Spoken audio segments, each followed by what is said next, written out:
Maintenant, pour la prédication, mes frères et sœurs, je vous invite à continuer notre série sur l'épître des Hébreux, la lettre aux Hébreux, au chapitre 12. Nous continuons à l'exposition de ces chapitres si riches de la lettre aux Hébreux. Donc, Hébreux 12 maintenant, au verset 12 et 13, afin de continuer notre prédication de la semaine dernière. Donc, le texte que nous avons lu la semaine dernière et le texte qui va être le fondement de notre prédication d'aujourd'hui, c'est Hébreux 12, chapitre 12, versets 12 et 13. Le texte dit: Fortifiez donc vos mains languissantes et vos genoux affaiblis, et suivez avec vos pieds des voies droites, afin que ce qui est boiteux ne dévie pas, mais plutôt se raffermisse. Je vous invite à la prière. Notre Dieu, notre Père, nous te rendons grâce. Toujours parce que tu es un Dieu bon et tu ne nous traites pas selon notre péché, mais toujours avec grâce et avec amour. Notre Dieu, notre Père, merci pour cette parole qui est de ta sagesse. Et nous te demandons, Seigneur, que tu puisses nous éclairer, que nous puissions comprendre la signification de ce texte et que nous puissions le mettre en pratique dans notre vie quotidienne. Que nous puissions voir la pertinence de ta révélation et qu'ainsi, Seigneur notre Dieu, nous puissions vivre à la lumière de ta parole. Car de cette manière, ton nom sera toujours glorifié. Nous te demandons, Seigneur, au nom de notre Seigneur et Sauveur Jésus-Christ. Amen. Ce matin, nous reprenons la suite de la prédication de la semaine dernière, comme je dis tout à l'heure, dans ce cadre de notre nouvelle série de la prédication, qui c'est vivre la foi chrétienne dans un monde pervers.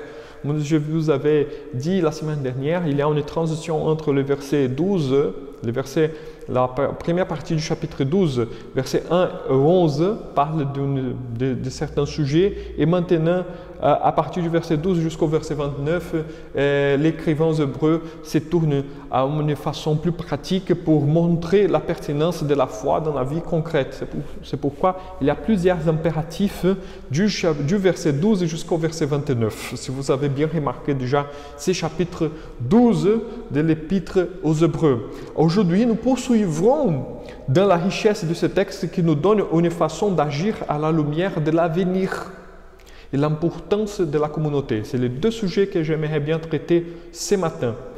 Vivre selon la lumière de l'avenir et deuxièmement, l'importance de la communauté. Nous cherchons toujours à vivre d'une façon sage dans ce monde pervers qui nous tracasse lorsque nous marchons sur les sentiers de Jésus-Christ. Donc vivre cette tension demande beaucoup de sagesse et cette sagesse ne peut être trouvée que dans la parole de Dieu. La semaine dernière, nous avons vu les deux impératifs de ces versets, notamment fortifier et suivre, qui nous amène à deux citations de l'Ancien Testament, à savoir Ésaïe 35, verset 3 et Proverbes chapitre 4, verset 25 et verset 27. Ces deux textes nous montrent la base de l'impératif d'être fortifié et la façon selon laquelle nous suivons les sentiers.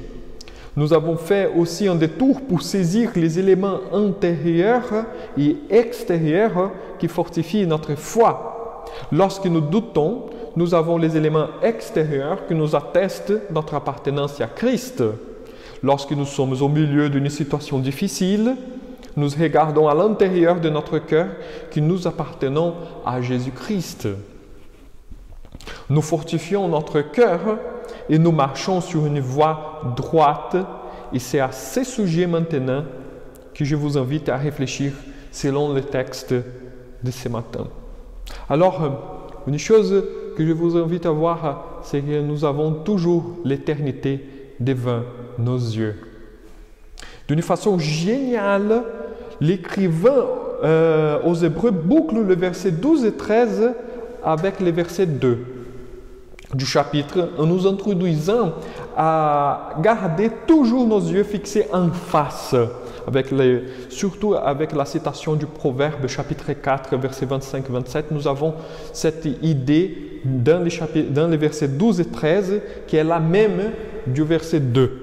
C'est comme ça que l'écrivain va boucler les deux versets. Tous les textes vont ensemble. Justement avec la thématique, par la thématique que nous devons avoir nos yeux fixés toujours en face, toujours devant nous.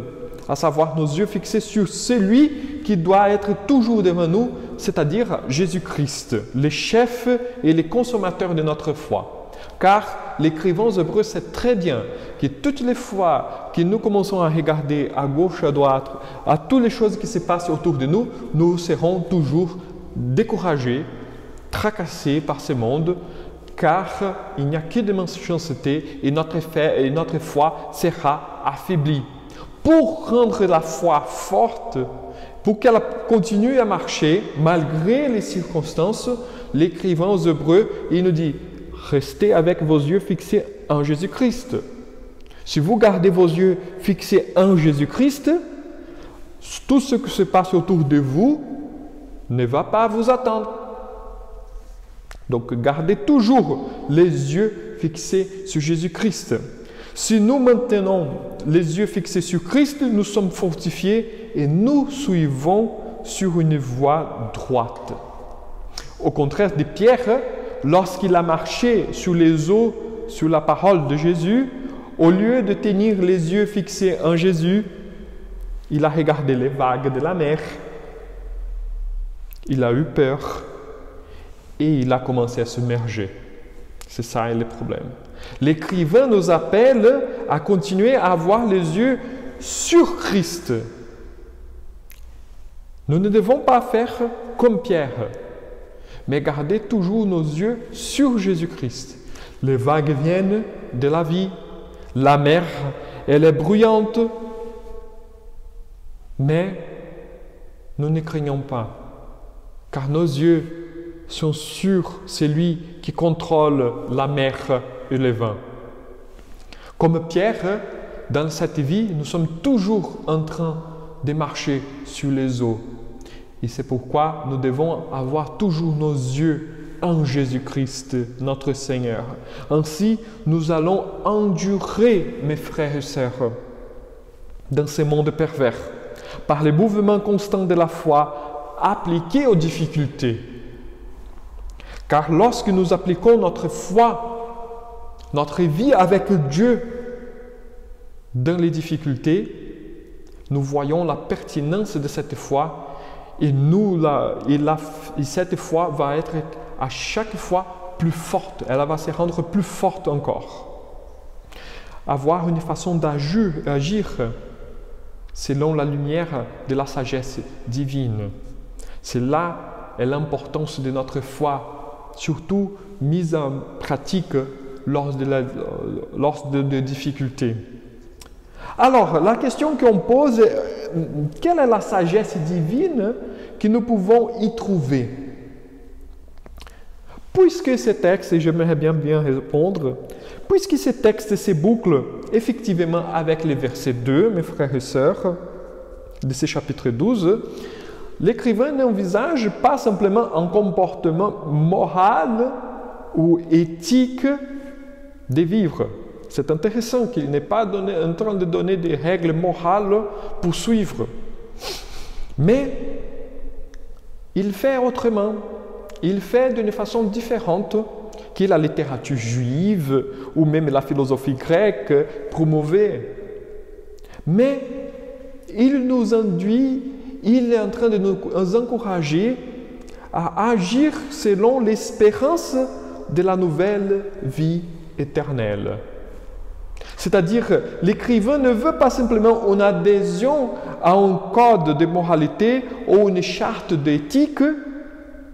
Il nous pousse à une direction, à savoir à vivre d'une façon sage, en considérant à chaque instant que nous vivons déjà l'éternité. Et ainsi, toutes nos décisions, toutes nos actions, toutes nos paroles, toutes les intentions de notre cœur doivent converger à cette éternité. L'écrivain aux Hébreux, il est en train de nous inviter à nous interroger. Comment moi, un être éternel en Jésus-Christ, car si nous sommes en Jésus-Christ, nous avons déjà la vie éternelle. La vie éternelle a déjà entamé. Lors de la mort pour nous, c'est qu'un passage. Parce qu'on va continuer à vivre. Si nous sommes en Christ, nous avons la vie. Et la vie de Jésus-Christ a déjà commencé maintenant. Alors, la question est celle-ci. Moi, un être éternel en Jésus-Christ, quel est le but de ma vie? À quoi sers-je? Quelles sont mes priorités en considérant que je vivrai éternellement? C'est là le but de l'écrivain aux Hébreux. Ce n'est pas de donner des codes moraux comme la littérature juive à l'époque faisait, et ni même de donner une charte éthique, de chercher les vertus, ou de faire ceci ou faire cela comme la philosophie grecque. C'est complètement au contraire. L'écrivain aux Hébreux, il est en train de dire, vivez sur cette planète d'une façon telle que devant vos yeux, il y a toujours l'éternité. Parce que vous êtes des êtres éternels. Donc vos décisions, vos actions, vos intentions, vos paroles doivent prendre compte toujours du fait que vous avez l'éternité pour vivre. Ainsi, mes frères et sœurs, c'est une nouvelle dimension, une perspective nouvelle dans une dimension plus élargie. Lorsque nous considérons donc nos épreuves selon cette perspective, nous voyons qu'elles ne sont pas si grandes comme nous les voyons et que nous leur donnons trop de valeur. C'est là un grand problème que nous avons. Nous donnons trop de valeur à certains de nos problèmes. Si nous regardons les choses à partir de la perspective que l'éternité est devant nos yeux, nous voyons que nos problèmes ne sont pas si grands. C'est pourquoi nous devons toujours nous poser la question. Nous devons nous méfier de nous-mêmes. Nous devons nous interroger nous-mêmes. Toujours, mes frères et sœurs, nous ne pouvons pas accepter toutes les choses que notre cœur nous propose. C'est pourquoi nous devons toujours nous poser la question, est-ce que les problèmes que nous sommes en train de vivre maintenant, à la lumière de l'éternité, est-ce que les problèmes sont si grands comme ça, ou c'est moi qui le fais grand? C'est ça qui se passe. Nous avons Jésus devant nos yeux.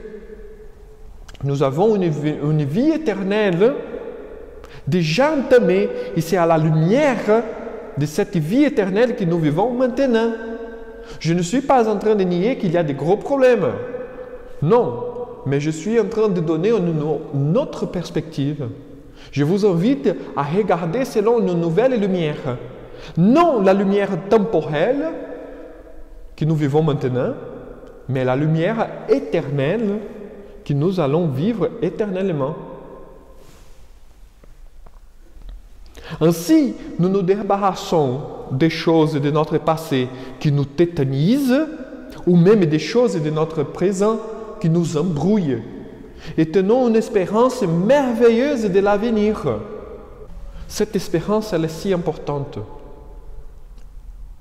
parce que nous avons la tendance de mettre notre espérance dans les choses de ce monde. Maintenant, avec la crise sanitaire, nous avons tous mis une espérance sur la science, qu'ils vont trouver un vaccin et nous serons sauvés. Oui, c'est bien tout cela, mais notre espérance véritable doit être en Jésus-Christ. qui nous sauve selon les mots de l'Évangile, selon les paroles de l'Évangile. Maintenant, nous mettons notre espérance sur le gouvernement qui est en train de donner de l'argent, en train de nous aider, des choses comme ça. Cela est bon. Ce n'est pas une chose mauvaise.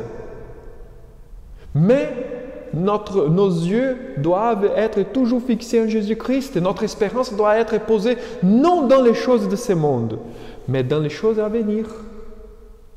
Mes frères et sœurs, toujours je vous rappelle la première question du catéchisme de Heidelberg qui dit quelle est notre assurance dans cette vie, que nous appartenons, la réponse que nous appartenons en vie ou dans la mort à Jésus-Christ, notre Seigneur et notre Sauveur.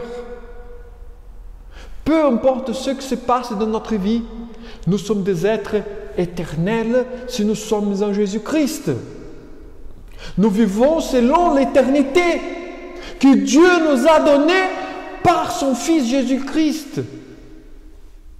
Au lieu d'être tétanisés par les choses qui se passent, nous devons marcher, suivre le chemin. Car nous avons l'éternité devant nos yeux, il y a trop de choses encore à faire. Cette éternité nous concerne aussi.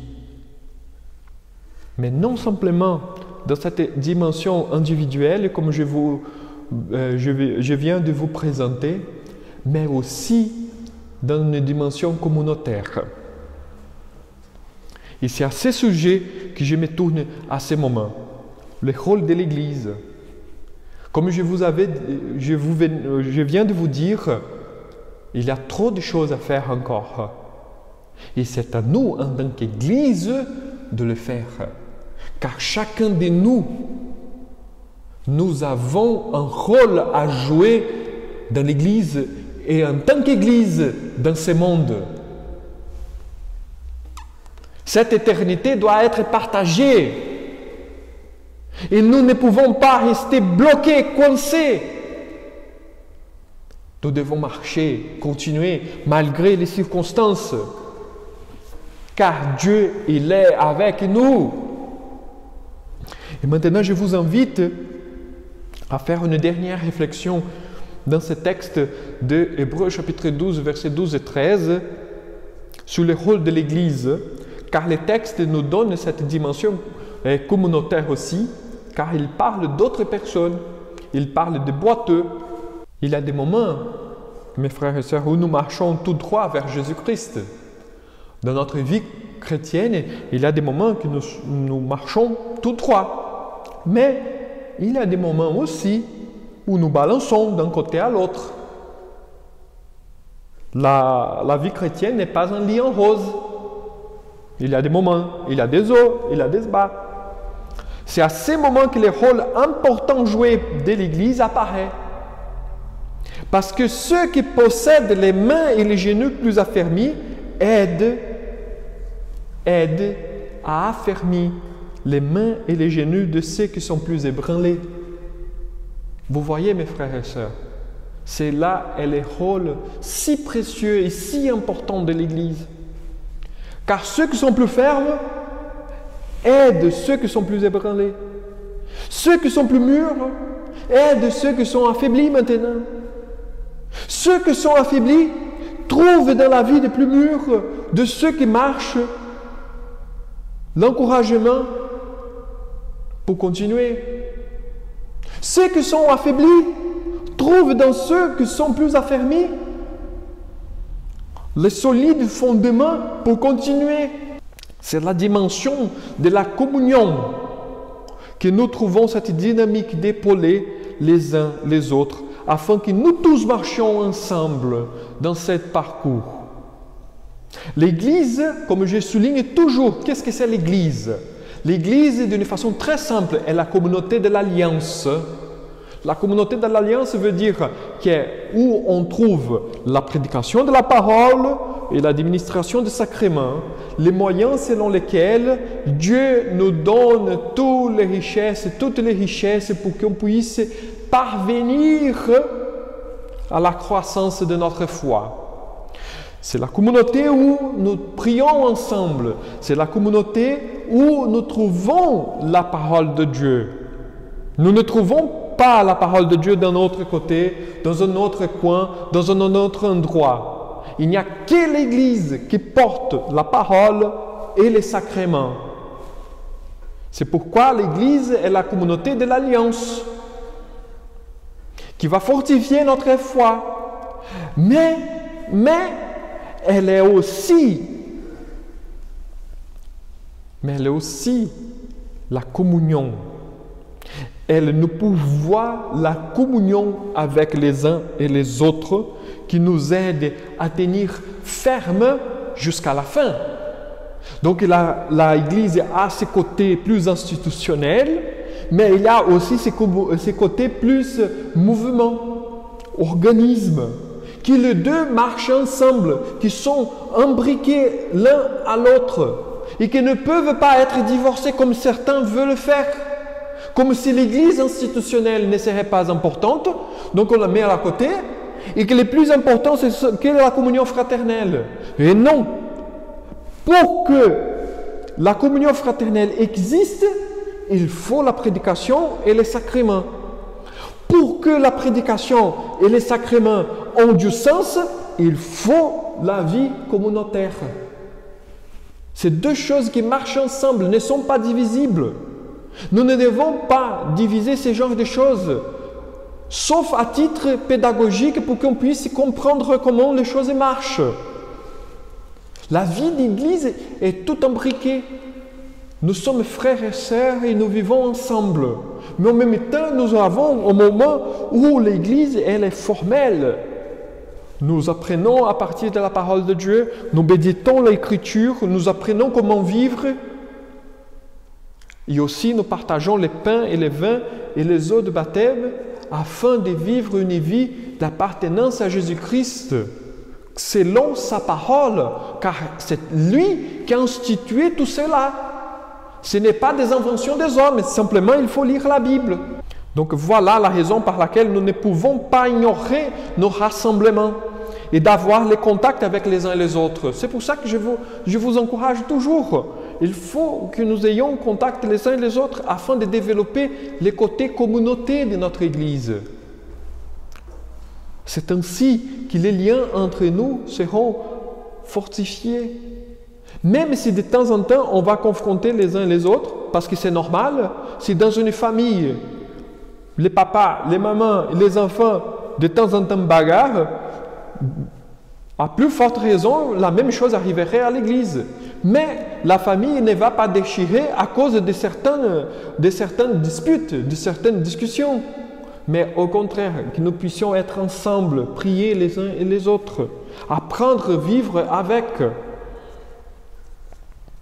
Donc, voilà, nous ne pouvons pas ignorer nos rassemblements. Et aussi, nous devons vivre justement cette communion. Ceux qui sont plus mûrs aident ceux qui sont plus affaiblis, comme je vous avais dit tout à l'heure. Ceux qui sont affaiblis trouvent dans ceux qui sont plus fermes l'aide qu'ils ont besoin. Ainsi, l'écrivain nous dit, pour fortifier nos mains, affermir nos genoux et suivre un chemin droit, car c'est à nous de le faire. Et là, c'est important, mes frères et sœurs, c'est à nous de le faire. Personne ne le fera à notre place. Ne tombe pas du ciel. Il n'y a pas un coup de magie, un coup de baguette magique et que tout ça va venir. La vie chrétienne est une vie construite. La foi nous est donnée par Christ, mais c'est à nous de mettre en place tout le temps, à marcher ensemble. C'est notre responsabilité. Personne ne va le faire à notre place. Mais en même temps, il y a une chose que je voudrais vous souligner très importante. En même temps, lorsque nous prenons la responsabilité de le faire, nous préparons le chemin pour que les boiteux ne tombent pas.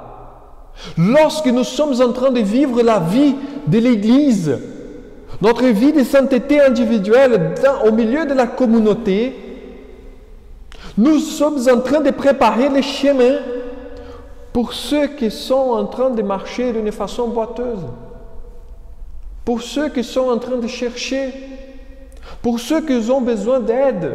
Nous sommes en train de préparer le chemin pour aider ceux qui sont en train de venir. C'est pourquoi, lorsque nous sommes en train de chercher une vie de sainteté, d'obéissance au commandement de notre Dieu, nous ne cherchons simplement pour nous-mêmes, mais nous cherchons aussi pour les autres. En vivant une vie selon la parole de Dieu, dans l'amour de Christ, nous préparons aussi pour les autres. Nous influençons tous ceux qui sont autour de nous, de notre entourage. Quand nous cherchons une vie de sainteté, nous procurons une vie de sainteté non simplement personnelle, mais aussi communautaire. Voilà notre responsabilité. Voilà la puissance de l'Évangile dans notre vie en tant que communauté de l'Alliance. Pour les boiteux, nous préparons le chemin. Qu'ils puissent même marcher avec quelqu'un qui a un bon genou sur un sentier aplani. Ainsi, restez isolés, mes frères et sœurs. Rester à la maison n'est pas un choix, n'est pas un bon choix. Ce n'est pas sage. Car c'est au sein de la communauté que quelqu'un peut nous aider. Ou nous pouvons aider quelqu'un. On ne sait pas. On ne sait pas du tout quand Dieu va se servir de nous. Peut-être nous venons à l'église et on pense « Oh, je n'ai pas d'envie. Ah, il y a trop de choses que je n'aime pas. » On ne sait pas si à ce moment-là, Dieu va se servir de quelqu'un pour nous donner une parole qui peut tout transformer dans notre vie, ou si Dieu lui-même peut se servir de nous-mêmes pour bénir quelqu'un d'autre. On ne sait pas. C'est pourquoi nous devons être toujours prêts à servir. D'abord, car c'est le but de notre vie, c'est la raison selon laquelle nous étions créés, c'est pour rendre gloire à Dieu, pour vivre en communauté de l'Alliance. C'est la raison pour laquelle nous sommes créés. Mais aussi, car dans l'Alliance, car dans la communauté de l'Alliance, Dieu peut se servir de nous pour transformer quelqu'un, pour aider quelqu'un, ou pour quelqu'un pour nous aider. Mais rester éloigné, jamais un bon choix. N'est jamais un bon choix. Nous devons être prêts à servir. Car c'est la chose la plus importante si nous vivons selon l'éternité qui est devant nos yeux. Qu'est-ce que c'est le monde? Qu'est-ce que c'est notre société? Qu'est-ce que c'est les biens matériaux que nous possédons? Qu'est-ce que c'est notre maison? Qu'est-ce que c'est notre voiture? Qu'est-ce que c'est notre santé même? Qu'est-ce que c'est tout? Par rapport à l'éternité que nous allons vivre ensemble. Notre relation avec nos frères et sœurs est la chose la plus importante, car nous allons porter cette relation jusqu'à l'éternité. On va laisser tout ici en bas. Quand on sera avec le Seigneur, la seule chose que nous allons mener avec nous, c'est nos relations. C'est nos relations familiales avec nos frères et sœurs. Nos familles, nos liens sanguins seront défaits. Mais nos liens de la foi vont demeurer à jamais. Nos familles seront défaites, sauf si nous sommes dans une famille entièrement chrétienne. Mais ce n'est pas le cas de la majorité. Par contre, nos liens de la foi, ils vont continuer à jamais. Moi, en tant que pasteur, je serais très content de passer la vie éternelle avec vous, avec tous ceux qui confessent Jésus-Christ comme Seigneur et Sauveur, qui regrettent leurs péchés et qui se tournent en Dieu pour vivre une vie de sainteté dans l'espérance éternelle, que Dieu nous garde et que Dieu nous sauve.